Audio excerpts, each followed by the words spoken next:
लोहिया अपने इस चैनल दीपक लोहिया कोच में आपका एक बार फिर से स्वागत करते हैं। आप लोगों ने मेरी पिछली वीडियो में सीखा कि थेल्स प्रमेय पर आधारित प्रश्न को कैसे लगाते हैं, और आज के इस वीडियो में आप सीखेंगे फर्स्ट समरूपता की कसौटियाँ, क्राइटेरिया ऑफ सिमिलरिटी, और साथ में ही एक्सरसाइज 6.3 का क्वेश्चन नंबर 1, जिसको भी हम पूरा करने की कोशिश करेंगे। तो शुरू करते हैं। समरूपता की कसौटियाँ, क्राइटेरिया ऑफ सिमिलरिटी। बच्चों, आपने क्लास 9th में पढ़ा होगा क्राइटेरिया ऑफ कॉन्ग्रुएंसी, सर्वांग समता की कसौटियाँ। तो बच्चों, सर्वांग सम होने की कंडीशन में आपको याद होगा कि यदि तीनों भुजाएं, तीनों साइड्स इक्वल हों तो वह त्रिभुज, वह ट्राइंगल्स जो होते थे वो सर्वांग सम होते थे। कोई दो साइड और वन एंगल इक्वल हो तो वह जो ट्राइंगल होते थे वो कॉन्ग्रुएंट होते थे, और यदि दो एंगल वन साइड हो तो भी वो ट्राइंगल कॉन्ग्रुएंट होते थे। लेकिन अब क्लास 10th में सिमिलरिटी पढ़ रहा है। सिमिलरिटी और कॉन्ग्रुएंट के अंतर को हम पिछले वीडियो में समझ चुके हैं। तो अब चलते हैं क्राइटेरिया ऑफ सिमिलरिटी। तो इसकी फर्स्ट क्राइटेरिया है ए similarity, angle angle angle similarity. अर्थात यदि किसी ट्राइंगल में ऑल एंगल्स इक्वल हों, दो ट्राइंगल दिए गए हैं अलग अलग, यदि उनके सभी कोण, सभी एंगल इक्वल हैं तो वो दो ट्राइंगल एक दूसरे के सिमिलर होंगे। लेकिन आप लोग याद रखना बच्चों, यदि कोई दो एंगल भी इक्वल होते हैं, मेरी बात को गौर से समझना और नोट भी कर लेना कि यदि कोई दो एंगल भी इक्वल हैं तो आप जानते हो कि एंगल सम प्रॉपर्टी के अकॉर्डिंग त्रिभुज के तीनों एंगल्स का सम कितना होता है, 180 होता है। अगर दो एंगल्स इक्वल हैं तो तीसरा एंगल तो ऑटोमेटिक इक्वल होगा ही। अतः यदि दो एंगल्स भी इक्वल हैं तो वो ट्राइंगल्स सिमिलर होते हैं। अब चलते हैं सेकेंड कंडीशन की ओर, एस सिमिलरिटी।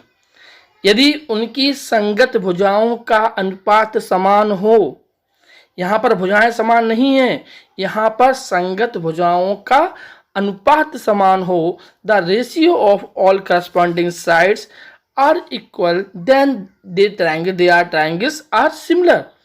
इसका मतलब क्या है कि अगर उनकी संगत भुजाओं का अनुपात समान है, तीनों भुजाओं का अनुपात समान है, तो हम कह सकते हैं कि वो ट्राइंगल जो होंगे वो सिमिलर ट्राइंगल होंगे।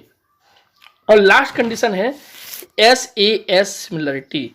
आप समझ सकते हैं एस मतलब दो एस मतलब दो भुजाएं हैं, वन एक ए है मतलब एंगल है, तो दो भुजाएं एक कोण।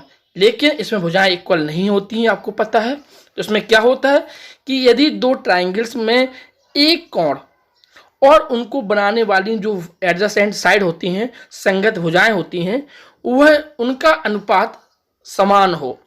यदि एक कोण और उनको बनाने वाली भुजाओं का अनुपात समान हो तो वो ट्राइंगल्स जो होते हैं वो सिमिलर होते हैं।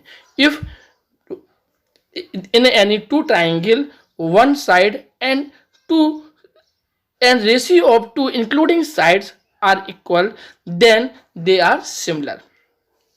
तो बच्चों, हम शुरू करते हैं अपने एक्सरसाइज 6.3 का क्वेश्चन नंबर पहला।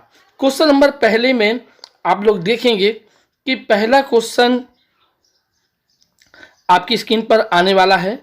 देखिए, ये है पहला क्वेश्चन। तो बच्चों, ये पहला क्वेश्चन है। अब इस क्वेश्चन में ये दो ट्राइंगल दिए गए हैं। हमें इन दो ट्राइंगल्स को चेक करना है कि ये सिमिलर है कि नहीं। बच्चों, अभी बताया था मैंने आपको कि यदि सबसे पहले देखते हैं कि उनके एंगल्स इक्वल हैं कि नहीं। तो आप अगर देखेंगे कि triangle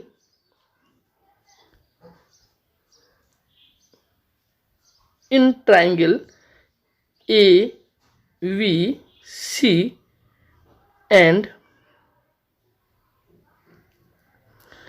triangle P Q R, इन दो ट्राइंगल में अगर आप देखें गौर से तो एंगल ए एंगल पी के इक्वल है और ऐसे ही एंगल बी एंगल क्यू के इक्वल है और एंगल सी एंगल आर के इक्वल है।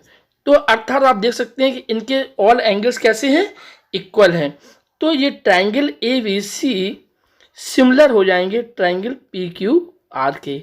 बच्चों ज़रा ध्यान देना, अभी मैंने यहाँ पर सिमिलर के लिए एक सिंबल का यूज किया है।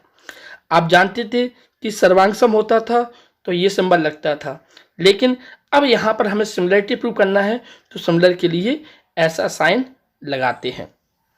तो यहाँ पर ये सिमिलर किस प्रॉपर्टी से हुआ, ए सिमिलरिटी। तो ट्रिपल ए सिमिलरिटी के अकॉर्डिंग ये जो है वो सिमिलर हो गया। अब हम चलते हैं सेकंड क्वेश्चन की ओर, फर्स्ट का सेकंड। तो फर्स्ट का सेकंड भी आपको हम भी स्क्रीन पर लाते हैं। आप देख सकते हैं फर्स्ट का जो सेकंड है वह है ये। अब देखिए इन दो ट्राइंगल में अगर आप गौर से समझेंगे बच्चों तो आपको ये देखना है, मैंने अभी बताया था सबसे पहले चेक करते हैं कि क्या इनके एंगल्स इक्वल है, लेकिन यहाँ पर एंगल्स तो दिए नहीं गए हैं। तो अब हमें देखना है कि इनकी करस्पॉन्डिंग साइड्स जो है संगत भुजाओं का अनुपात इक्वल है कि नहीं। अब आपको चित्र में देखकर यह लग रहा होगा कि भुजा ए बी की करस्पॉन्डिंग साइड भुजा ए पी है, पर ऐसा नहीं है। बच्चों ध्यान देना, भुजा ए बी की करस्पॉन्डिंग साइड भुजा ए पी नहीं है। अब कौन सी साइड किसके करस्पॉन्डिंग है, इसके लिए हम थोड़ा सा ध्यान देते हैं। इसमें सबसे पहले हम देखते हैं कि त्रिभुज एबीसी में, ट्राइंगल एबीसी में सबसे लॉन्गेस्ट साइड कौन सी है, सबसे बड़ी साइड। तो आप देखेंगे कि ट्राइंगल एबीसी में सबसे बड़ी साइड एसी है, तो यहां पर एसी हो गई। और अगर यहां पर देखें ट्राइंगल पीक्यूआर में सबसे लॉन्गेस्ट साइड कौन सी है, वो है पीक्यू है। तो एसी जो है वो पीक्यू के करस्पॉन्डिंग है, संगत है। ऐसे ही नंबर सबसे बड़ी साइड हो गई। अब उससे छोटी कितनी है, त्रिभुज एबीसी में आप देखें कि 3 से छोटी 2.5 है। कितनी है, 2.5। तो 2.5 बीसी हो गई। तो बीसी से यहां पर कौन आएगा, आप देख सकते हैं कि बीसी के जो है सब 6 से छोटा होता है 5, तो 5। तो बीसी की करस्पॉन्डिंग साइड क्या हो गई, पी आर हो गई। ऐसी अब आप देख सकते हैं जो लास्ट भुजा बची है, लाइट साइड बची है, वो है ए बी है, और ए बी की करस्पॉन्डिंग हो गई यहाँ पर बची हुई साइड है क्यू आर। तो बच्चों इस प्रकार से हम इनकी करस्पॉन्डिंग साइड्स का पता लगाते हैं। अब हमें चेक करना है कि इनकी करस्पॉन्डिंग साइड्स का रेशियो इक्वल है कि नहीं। तो इक्वल है कि नहीं इसके लिए हम क्या चेक करें, ए सी अपॉन पी क्यू। तो ए सी कितना है, ए सी 3 है, पी क्यू 5, पी क्यू 6 है, और 3 और 6 का रेशियो निकालें हम तो आएगा 1:2। ऐसे ही अगर हम सेकंड बी सी अपॉन, यहाँ देखते हो V C upon P R का रेशियो निकालें तो वी सी की वैल्यू है 2.5 और इसकी वैल्यू है 5, और इसको इससे कट करें तो ये भी 1:2 हो जाएगा।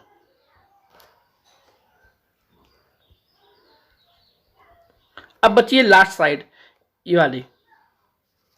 तो ए बी अपॉन हम जब क्यू आर करेंगे तो ए बी की वैल्यू है 2 और क्यू आर की वैल्यू है 4, 2 1 जा 2, 2 2 जा 4। तो आपने अभी देखा कि इनमें रेशियो जो है तीनों में इक्वल आ रहा है।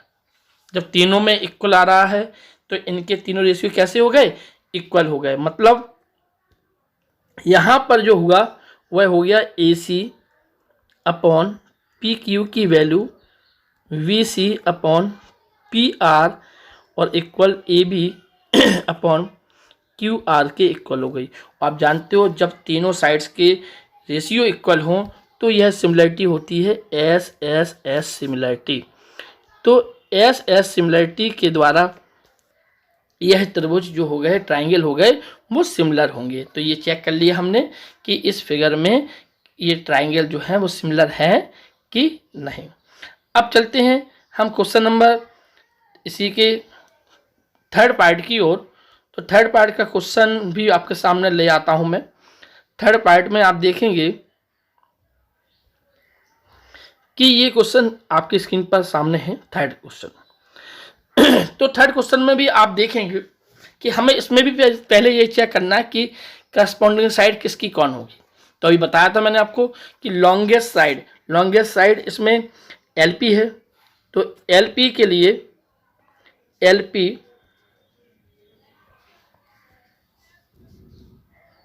एलपी के करस्पॉन्डिंग साइड कौन सी होगी, यहाँ पर सबसे बड़ी भुजा है डीएफ, तो ये होगी डीएफ।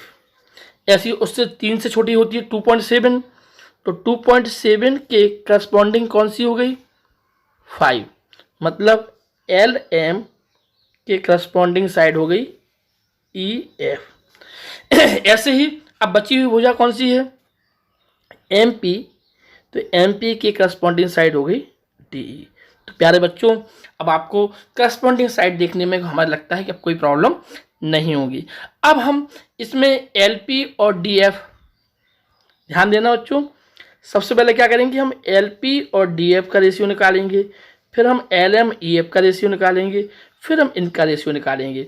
और अगर ये तीनों रेशियो इक्वल आते हैं तो ये जो ट्राइंगल है वह सिमिलर होंगे, अन्यथा वह सिमिलर नहीं होंगे। तो बच्चों L P upon D F की वैल्यू कितनी आ जाएगी, आप देख सकते हैं फिगर से। एल पी की वैल्यू 3 है, डी एफ की वैल्यू 6 है, तो इसका रेशियो हो गया 1/2, क्योंकि 3 1 3 3 2 6। ऐसे हम L M upon E F निकालेंगे तो कितना आएगा बच्चों, एल एम की वैल्यू है यहाँ पर 2.7 और यहाँ पर है ये 5। तो बच्चों आप देख सकते हैं ये रेशियो और ये रेशियो इक्वल नहीं है। जब इक्वल नहीं है तो ये जो ट्राइंगल्स हैं वो सिमिलर नहीं है। तो यहाँ लिख सकते हैं since L P upon D F is not equal to L M upon E F, so it is not similar. So it they are not similar, it is नहीं, दे आर।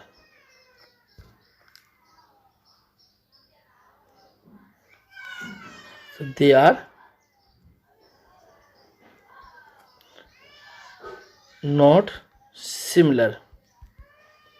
ओके स्टूडेंट्स, तो आपने देखा है इनके corresponding sides का ratio जो है वो इक्वल नहीं है, अतः यह सिमिलर नहीं है। तो अब चलते हैं नेक्स्ट क्वेश्चन की ओर। तो नेक्स्ट क्वेश्चन आप देख सकते हैं कि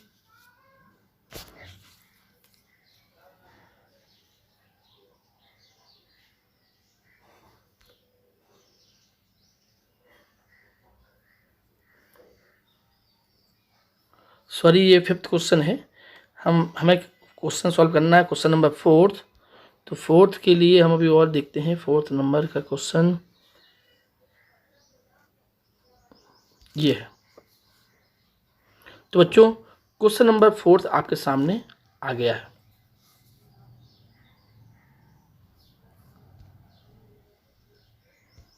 अभी पीछे का डिलीट नहीं हो पाया है। अब हम क्वेश्चन नंबर 4 ले लेते हैं।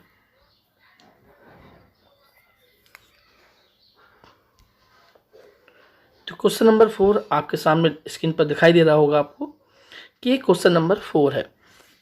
अब हम इस क्वेश्चन नंबर 4 में हम देखेंगे कि क्या सभी एंगल इक्वल हैं। तो आप देखेंगे इसमें एंगल तो सभी दिए नहीं गए हैं।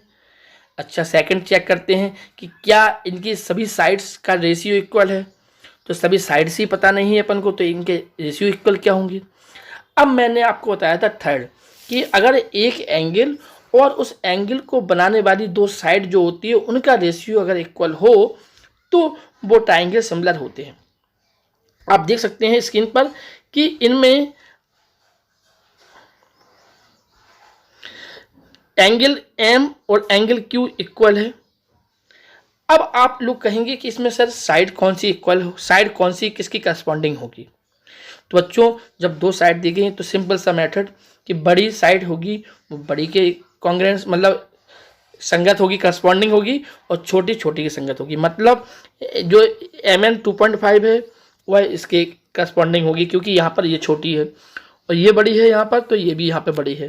तो आप देख सकते हैं कि यहाँ पर जो साइड है वो है mn, किसके करस्पॉन्डिंग है, pq के, और ठीक ऐसे ही ml किसके करस्पॉन्डिंग है, qr के। तो अब हमने आपको बताया था इसके पहले कि जो करस्पॉन्डिंग साइड होती है हम उनका ही रेशियो निकालते हैं। तो हम mn और pq का रेशियो निकालेंगे, ml और qr का रेशियो निकालेंगे।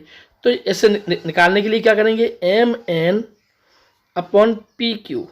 तो mn की वैल्यू है 2.5 अपॉन pq की वैल्यू है 5, तो ये पॉइंट कटा दशमलव हो गया, ये 25 तो नहीं 50, तो रेशियो आ गया 1:2। ऐसे ही जब हम ml और qr का रेशियो निकालेंगे तो 5/10, ये भी 1/2 आएगा। तो इनकी एंगल्स को जो बनाने वाली साइड है वह दोनों साइड का रेशियो कैसा है, इक्वल है। और यहाँ पर एंगल m की वैल्यू एंगल q के इक्वल है। तो आप देख सकते हैं कि ये triangle MNL is similar to triangle PQR। इसमें कौन सा सिमिलरिटी रूल लगा है, इसमें लगा हुआ है SAS सिमिलरिटी से। तो इसमें कौन सी सिमिलरिटी लगी है, SAS सिमिलरिटी। तो ये क्वेश्चन नंबर फर्स्ट का फोर्थ हो गया जो आपके स्क्रीन पर लगा हुआ है। अब हम चलते हैं फर्स्ट के फिफ्थ क्वेश्चन की ओर। तो फर्स्ट का फिफ्थ क्वेश्चन आपकी स्क्रीन पर लाने की कोशिश कर रहे हैं। सॉरी ये तो नहीं है, फर्स्ट का फिफ्थ क्वेश्चन। तो फर्स्ट का फिफ्थ क्वेश्चन है ये, देखिए स्टूडेंट्स, फर्स्ट का फिफ्थ क्वेश्चन आपकी स्क्रीन के सामने बना हुआ है। आप अगर इसको देखेंगे तो समझेंगे। तो यहाँ पर मैंने आपको बताया था कि एंगल इक्वल होना चाहिए, तो एंगल तो इक्वल है, और संगत भुजाएं जो एंगल वाली साइड होती हैं उनसे उनका रेशियो इक्वल होना चाहिए। तो यहाँ पर एंगल ए जो है वह एंगल एफ के इक्वल है, लेकिन एंगल ए को बनाने वाली साइड कौन कौन सी है, एक ए बी है, तो ए बी और एक ए सी। ध्यान देना, यहाँ पर एंगल ए को बनाने वाली साइड है ए बी और ए सी, जबकि यहाँ पर एंगल एफ को बनाने वाली साइड है एफ ई और एफ डी। तो बच्चों आप देख सकते हैं कि यहाँ पर ए सी की वैल्यू नहीं दी गई है। यहाँ देख सकते हैं ये ए सी की वैल्यू क्या है, गिवन नहीं है। तो अब ए सी की वैल्यू गिवन नहीं है तो जो वैल्यू दी गई हैं वो अनकम्प्लीट हैं।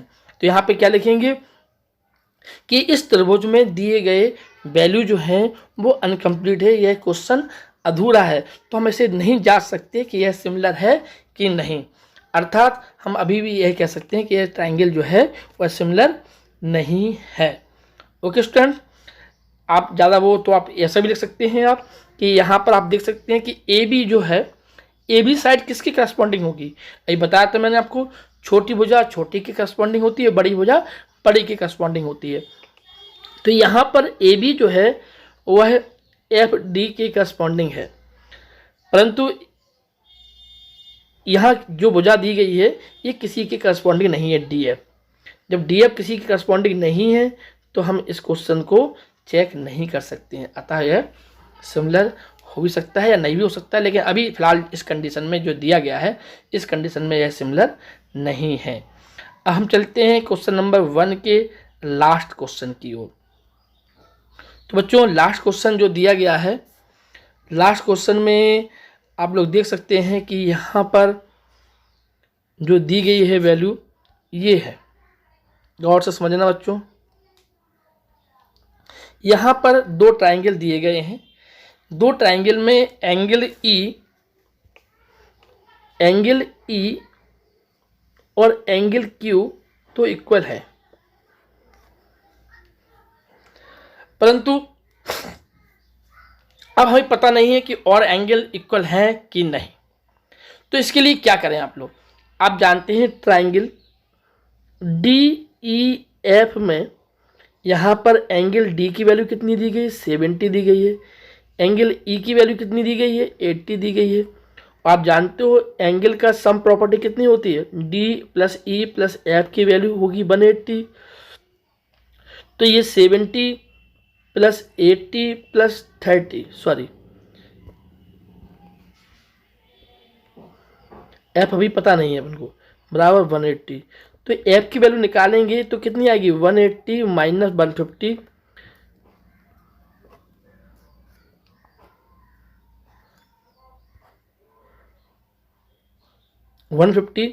तो F की वैल्यू कितनी हो गई है, 30 हो गई। एंगल F जो है वह 30 हो गया है। ठीक ऐसे ही जब हम एंगल P निकालेंगे तो एंगल P की वैल्यू 70 आ जाएगी।